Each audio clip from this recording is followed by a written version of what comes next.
So, everyone says Europe is losing the AI race because of regulation.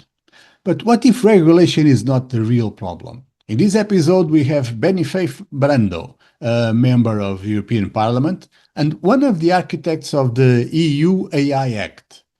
He is also the chair of the European Parliament's delegation for relations with the United States. So he's right in the middle of the digital transition, AI, and the new globalization, Trump's tariff wars. And he explains why Europe's real bottlenecks are finance, fragmentation, enforcement, and access to data. So, if you work on research, innovation, or funding decisions, this episode may change how you read the next call. Okay, so we are tackling one of the most persistent narratives in Europe right now, the idea that Europe is falling behind in AI because it regulates too much. You hear this from investors, you hear this from tech platforms, everyone. But my guest today makes a different argument. According to him, Europe's competitiveness problem existed long before the AI Act. It existed long before the GDPR, and it has very little to do with regulation itself. Instead, the real constraints are structural: fragmented financial markets, limited access to risk capital, weak enforcement coordination across member states, and insufficient access to high quality data to train AI systems. So, this matters enormously if you are designing research proposals, if you are managing research institutions, building innovation consortia, or allocating capital under digital transition.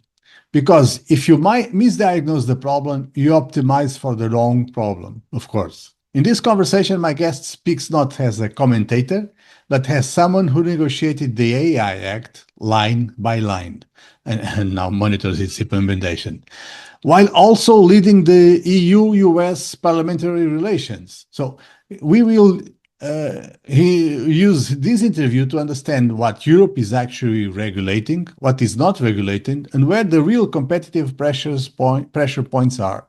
So before we make elaborate explanations about what Europe is getting wrong on AI competitiveness, let's hear from someone who actually wrote the rules.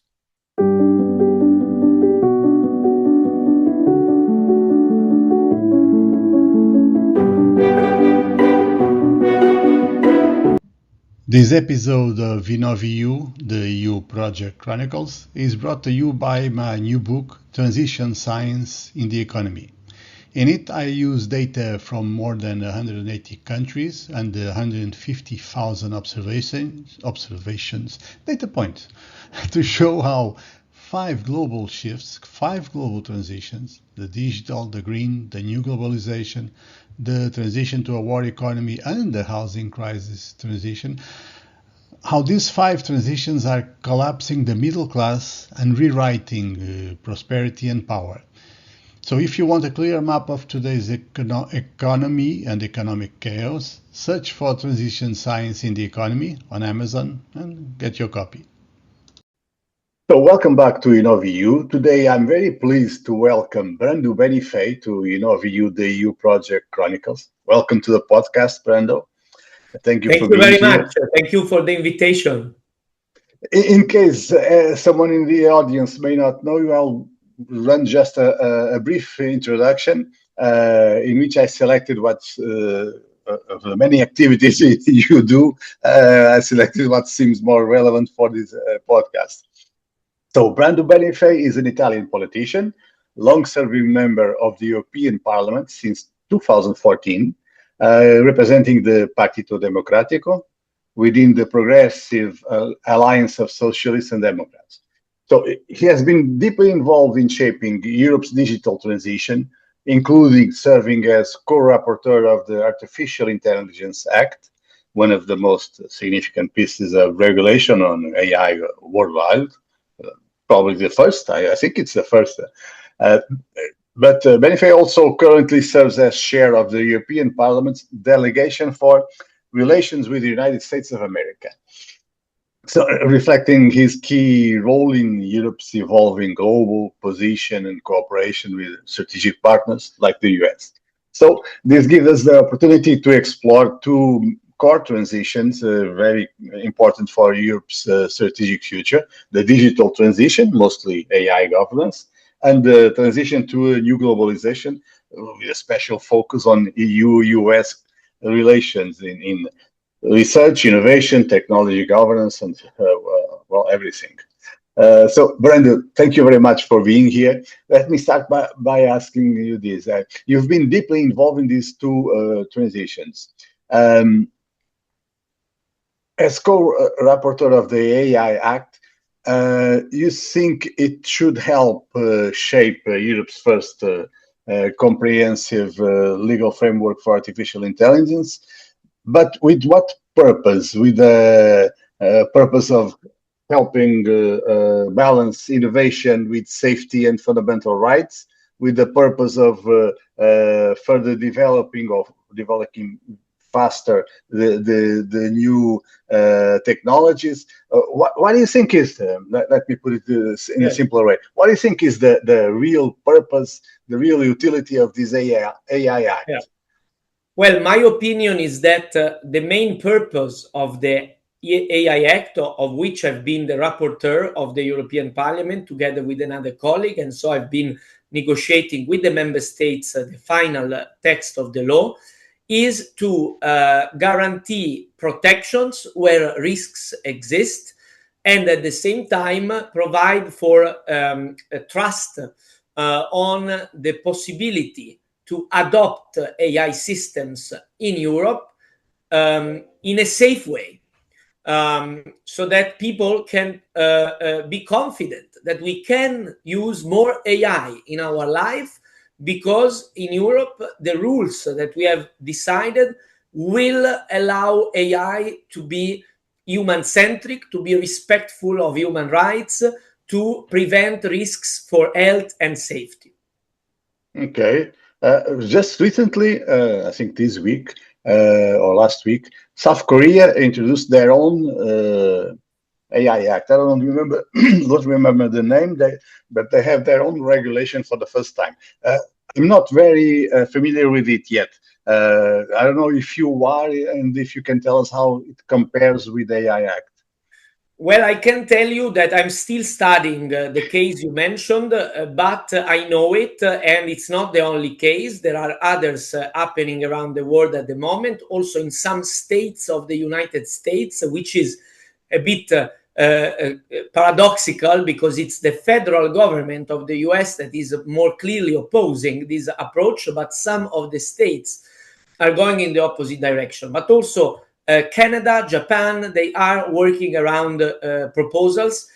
And I can bring you this example. Exactly next week, I will meet with Brazilian parliamentarians to discuss what is happening in the Brazilian parliament on a similar idea of an AI Act.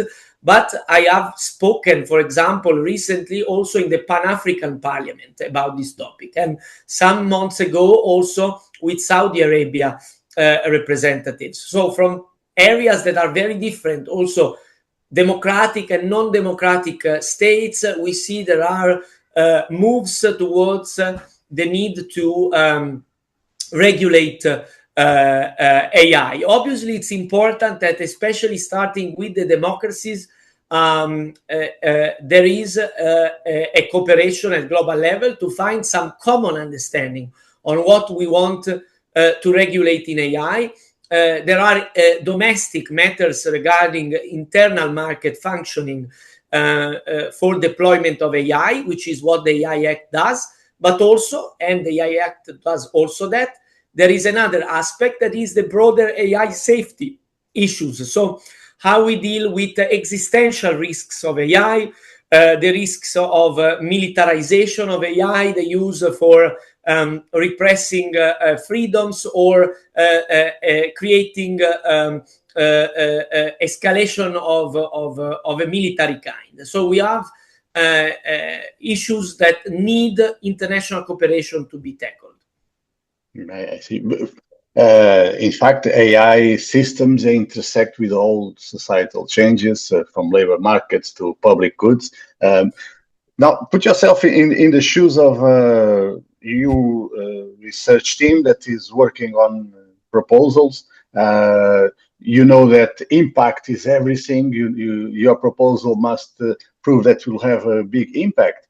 And then in the end of the form, there is this little box. You have to write something about ethics.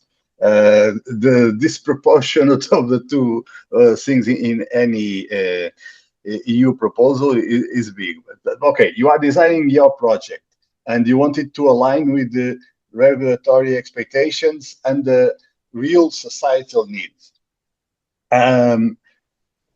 There is no consensus about this, is there? We can hear people say that, well, child pornography should not be abolished because that's censorship. I'm talking about Elon Musk, of course. Yes. We can hear other people say that suppressing or putting limits to AI only favors authoritarian regimes. I know very well this debate. In fact, in my present capacity, I'm not only the chair of the monitoring group of the implementation of the AI Act, but I'm also the chair of the delegation for relations with the US of this European Parliament. So I've been many times to the US in the last months. I will be soon again there. And I face a lot of attacks from certain areas of the public discourse in the US regarding the risk of censorship through AI Act and Digital Services Act. But instead, I think that we need to be clear that with the AI Act, we simply want the models that are behind the generative AI systems to be checked in front of existing risks for our democratic freedoms and of public goods like the rights of children that we do not want to be incited to commit suicide. We do not want them to be at the center of the nudification acts through generative AI. So, in fact, I think that we are not censoring anything. We just want to prevent a misuse of the creation ability of AI or of the activity of chatbots, because we do not adhere to a form of extreme idea of the freedom of speech. Rather, we think everything needs to be balanced with other necessities, other rights.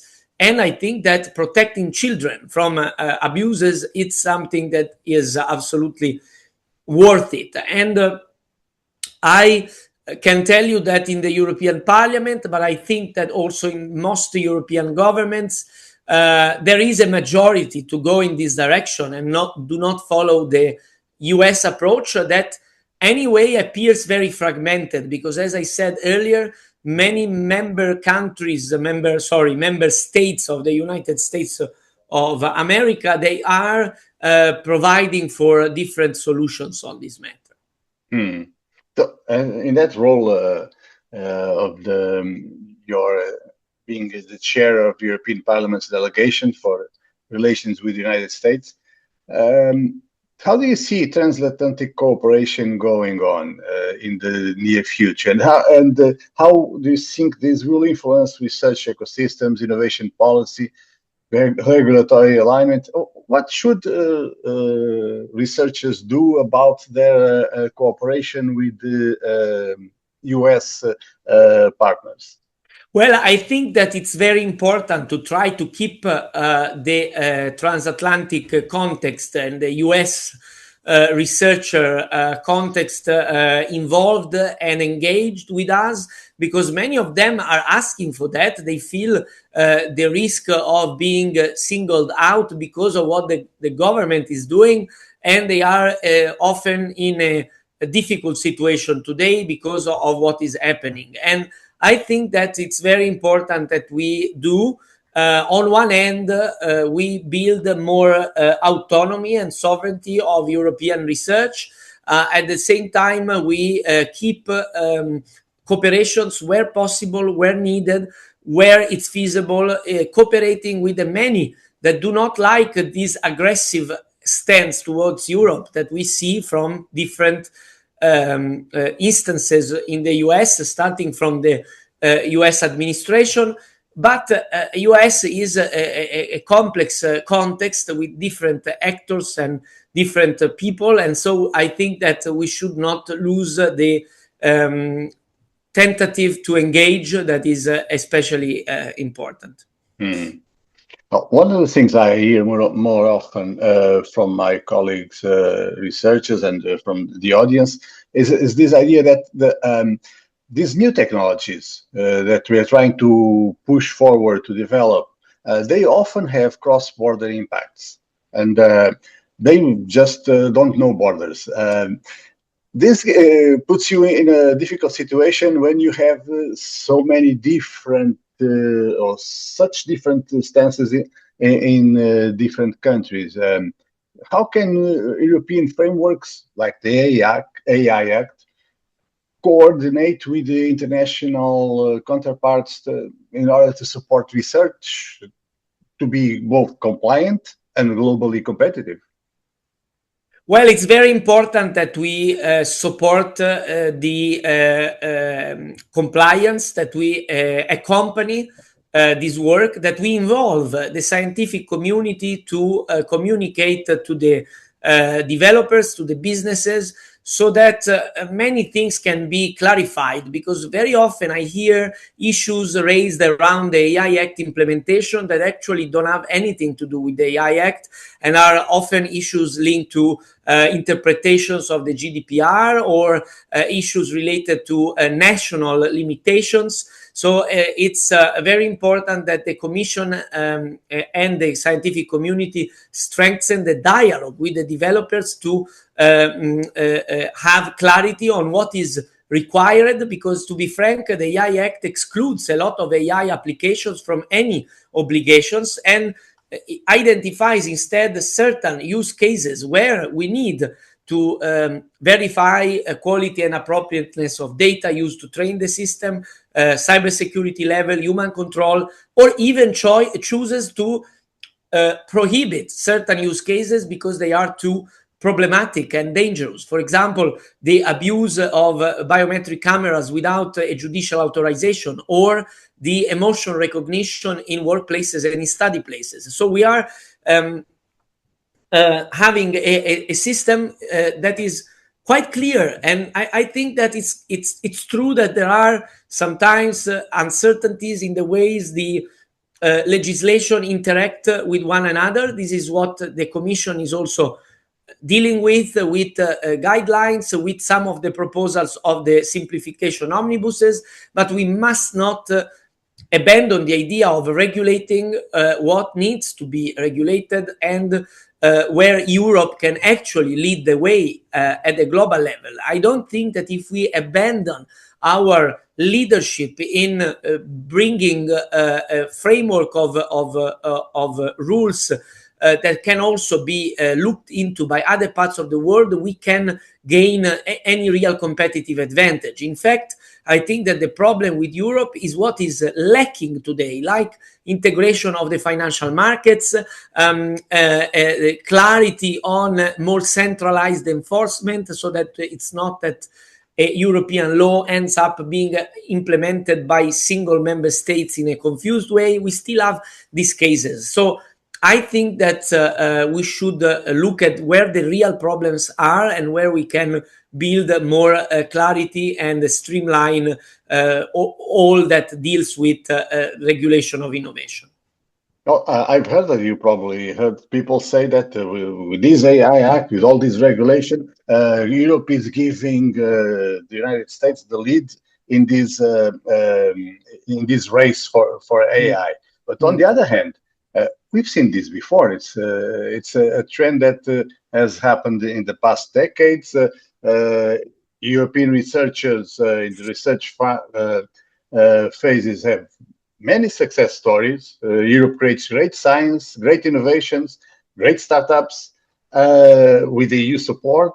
But then the unicorns are American. Then these successful European startups, if they want to scale, they need to go to the States. And this has nothing to do with the AI Act. Yeah, it was that's exactly the point. This situation was there before, even the GDPR, that is another object of attention.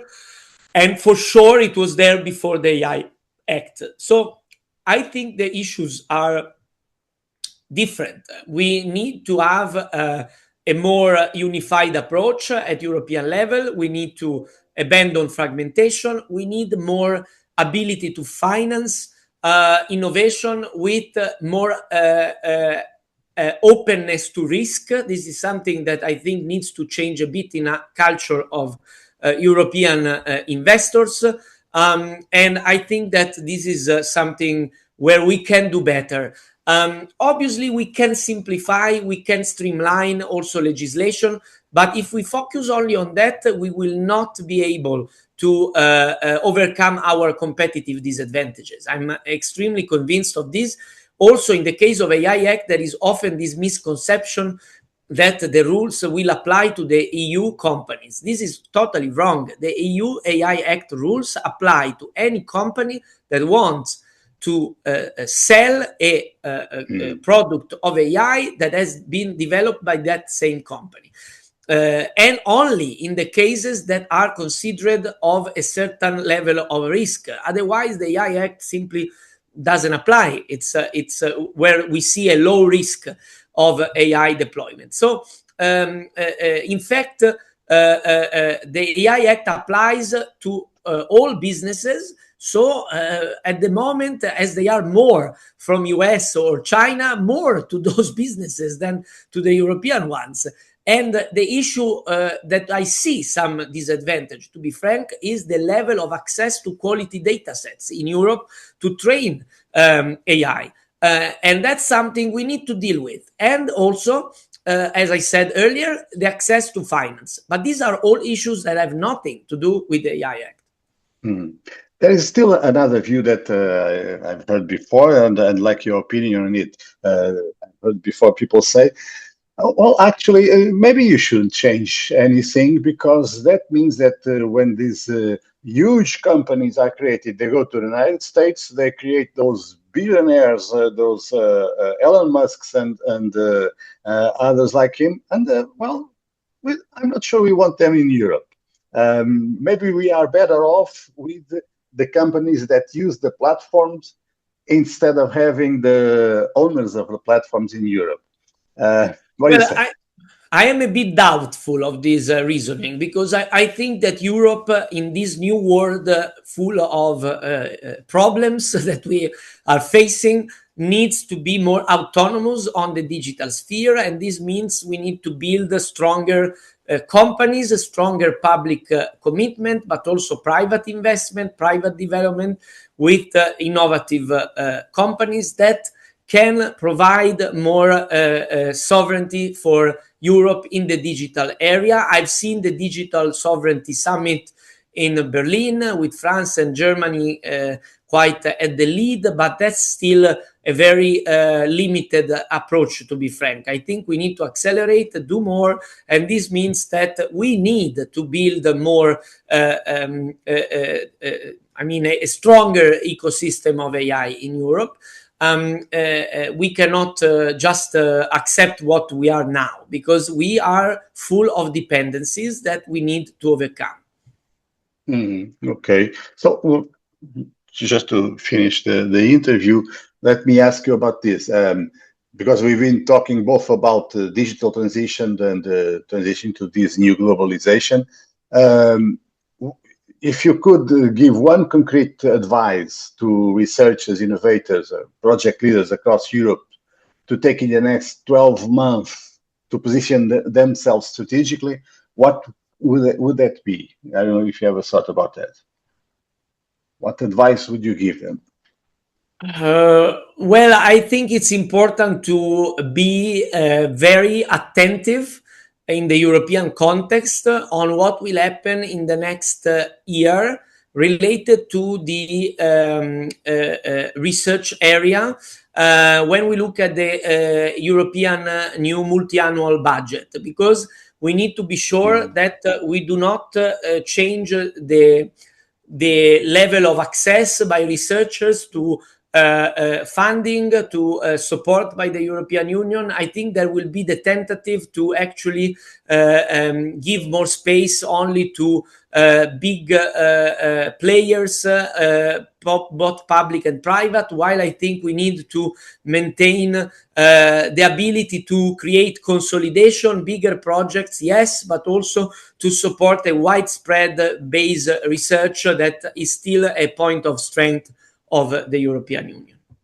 So you're saying we should be looking attentively to this new framework. You need to make the voice of research and of project making in the scientific and research innovation area with the European Commission, with the European governments, because we are in a time where there are a lot of pressures to change things in many ways, and also the resources are not all that should be there, that are needed. So I think it will be important to raise the voice and be ready, and also obviously work more together, more cooperation between different European research institutions and companies, because we need to do more together as Europeans. We need to think at the European level. Are you optimistic for Europe's future? At the moment, not very much, because I think that our political leaders are not up to the task, to be very frank and open. But I think that the situation might make the willingness that is still lacking. So I am maybe optimistic, no, but cautiously convinced that the changing world around us will make the European leadership understand that important decisions are needed and that Europe needs to put its act together. I hope so. Okay. Thank you very much. Thank you very much for your time, for being here, and I hope to follow your work in the future. Thank you very much. Thank you. Bye-bye. Thank you. Now that you have heard the conversation, let me step back and explain why this matters structurally. To understand this debate, we need to separate two things, and these two things are constantly being mixed up: rules and systems. In periods of transition, systems fail before rules.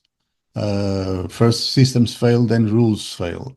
What we see across the digital transition is a classic misattribution problem. When outcomes are bad, actors blame the most visible constraint. Regulation is visible, so if things go wrong, you always blame regulation. Fragmentation is not that visible. Finance structures are not that visible. Data access asymmetries, they're not visible. So from a transition science perspective, this is exactly what happens when indicators lag reality. Europe still measures innovation mainly through research output, project count, startup creation, but competitiveness in AI depends on access to large data sets, scale financing, enforcement speed, and the platform-level feedback loops. The AI Act targets specific high-risk uses. It excludes most low-risk applications, and it applies to any company selling AI systems in Europe, not just to European companies. So when regulation is blamed for Europe's AI gap, we are likely looking at a diagnostic error. And diagnostic errors lead to bad strategic errors. This is why this interview matters. It helps us see where Europe is actually constrained and where it's not. So let me suggest you two concrete actions you can take in the next month. First, stop framing regulation as your project risk. In proposals, do not treat compliance as the main obstacle. Treat fragmentation, data access, scalability as the real risks you are solving. Evaluators increasingly will understand this. with time. Second, align your project narrative with system-level bottlenecks. Explicitly show how your project reduces fragmentation, improves interoperability, or pulls data in a responsible way, or even creates scale beyond member states or beyond Europe. This is how you align with where Europe is actually vulnerable. If you do this, you are no longer reacting to regulation, you are positioning yourself inside the transition. And believe me, the transition will take place whether you do it or not. So if you want to go deeper into how transitions reshape decision-making, both in research, in innovation, in policy, in investing, you will find more in my book, Transition Science in the Economy, or the newsletter, Policydocs, the Transition Letter. Subscribe, like, share with your friends, because the hardest part of transitions is not technology, is knowing where to look. Hope you enjoy the episode.